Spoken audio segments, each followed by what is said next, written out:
Bom, é o quadro De Olho na Educação e olha só, pessoal, porque hoje a gente vai falar sobre um assunto super importante. Tem tanta gente, tanta criança que sonha com a profissão de cientista.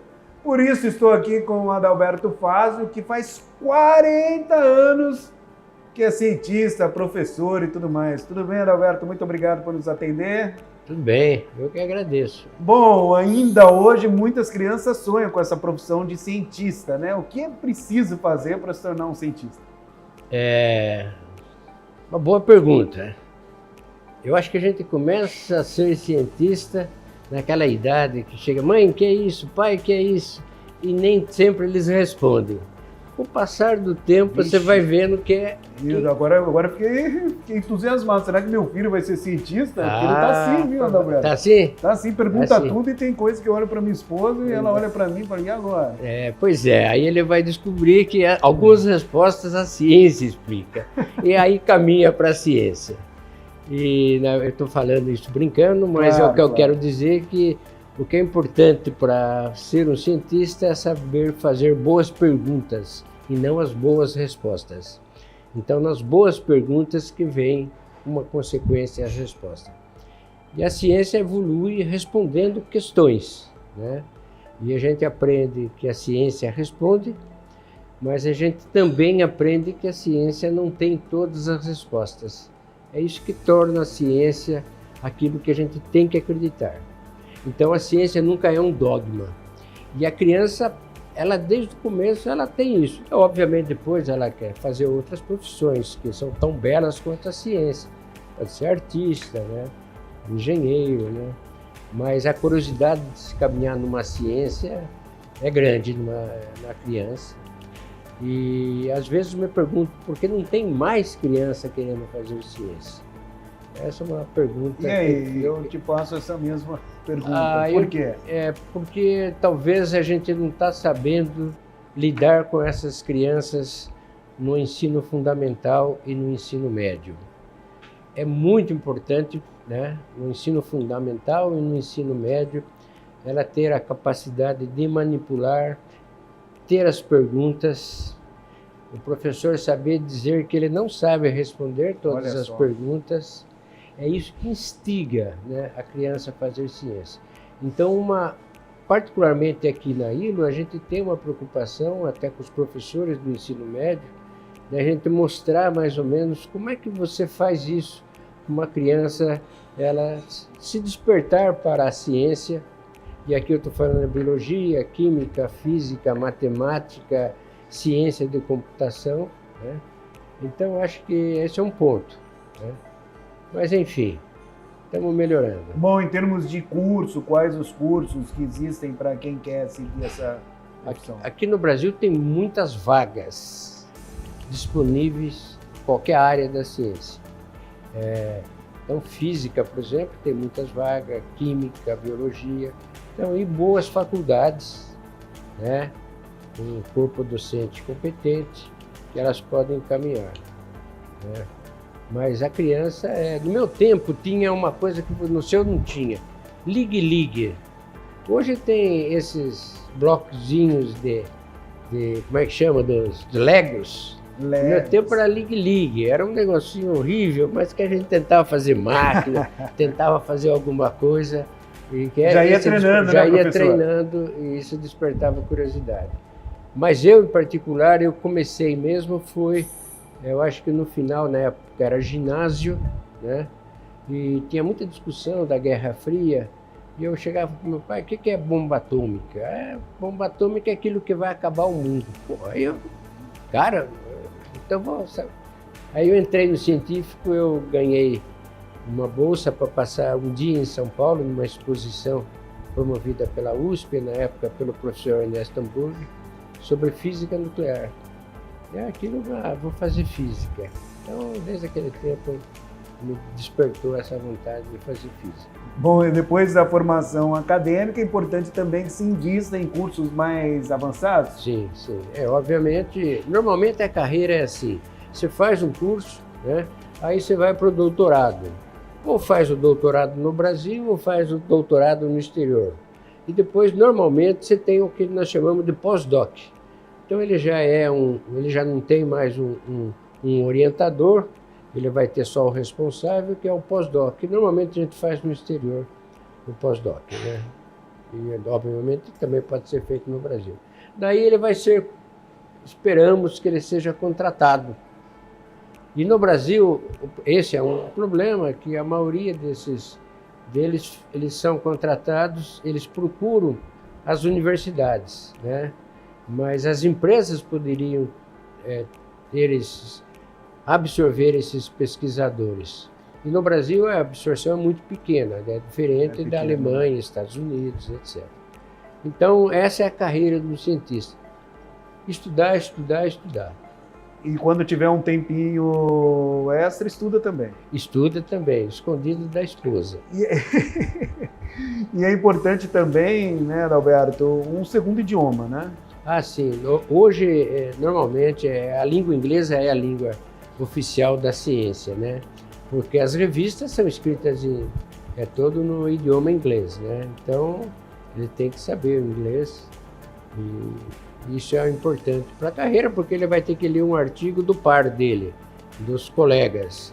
E esse artigo está escrito em inglês. E eu vejo muita gente perguntando, questionando, puxa vida, mas e o mercado de trabalho? E aí?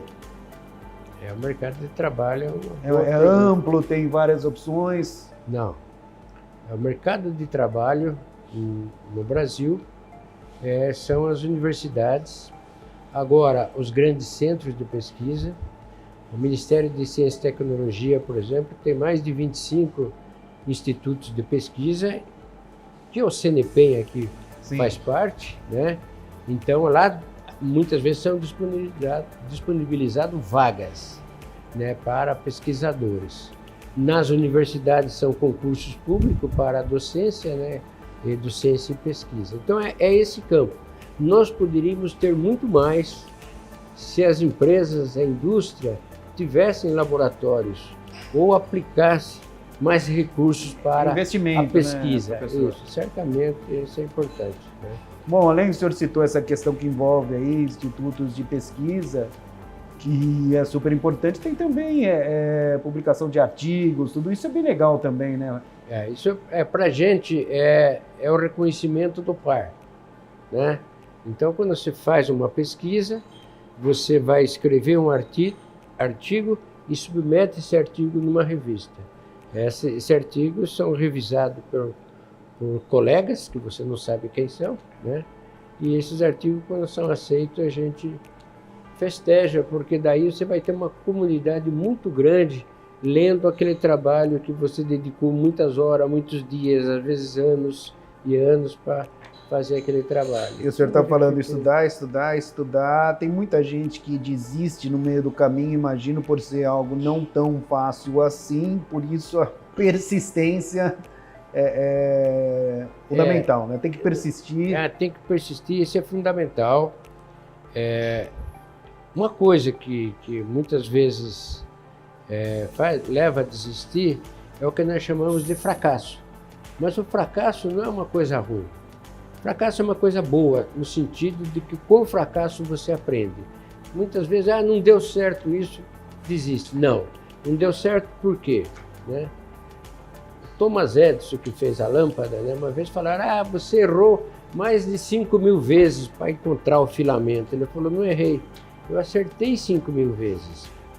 Você entende a diferença? Então, na verdade, a gente também ensina aqui a trabalhar com fracasso, porque só tem uma coisa que não erra, é a religião, que ela é baseada em dogma. Nada contra nada, mas a religião é dogma, a ciência não.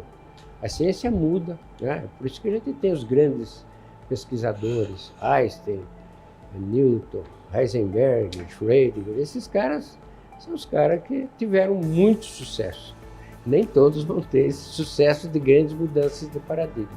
Mas cada pequena coisinha é um tijolinho que vai armando para depois alguém dar a grande mudança de paradigma. Como são os cursos aqui? Os cursos aqui é uma escola bastante interdisciplinar, né? Que a gente tem uma base grande de matemática e ciência de dados, inteligência artificial, biologia, química, física, e temos também a área de humanidades e inovação tecnológica, né? Então eles têm aulas de humanidade, inovação, porque tem menino que entra aqui pensando em ciência, mas aí ele já quer pensar numa empresa, que é ótimo. Isso daí para o país é a coisa mais maravilhosa que tem. Então a gente dá desenvolvimento, né? Não é desenvolvimento, ele vai fazer a invenção que pode virar um produto, né? Então a gente ensina também um pouquinho dessa parte, mas como é que ele monta uma empresa, como é que você faz uma patente, a escola vive disso. Bom, vamos lá. Certamente o pessoal que está assistindo ao quadro De Olho na Educação, muita gente se interessou. Quais as dicas, as orientações para quem quer seguir essa carreira aí de cientista, que é um sonho, como eu disse, de muita criança? Bom, ter uma persistência, uma perseverança, curiosidade é fundamental, sempre fazendo as perguntas e tentar ler bastante a literatura, né? Eu acho que isso vai despertar certamente isso nos meninos. E hoje, particularmente, se pode ver na internet, particularmente esse ano aqui, esse ano é o ano declarado pela Unesco, é o ano mundial da mecânica quântica, que é a parte da ciência que mais impactou no século XX, né? A invenção do transistor, né? O laser, a microscopia para ver lá o DNA, tudo isso está na mecânica quântica, e até 1925 a gente não explicava uma série de fenômenos.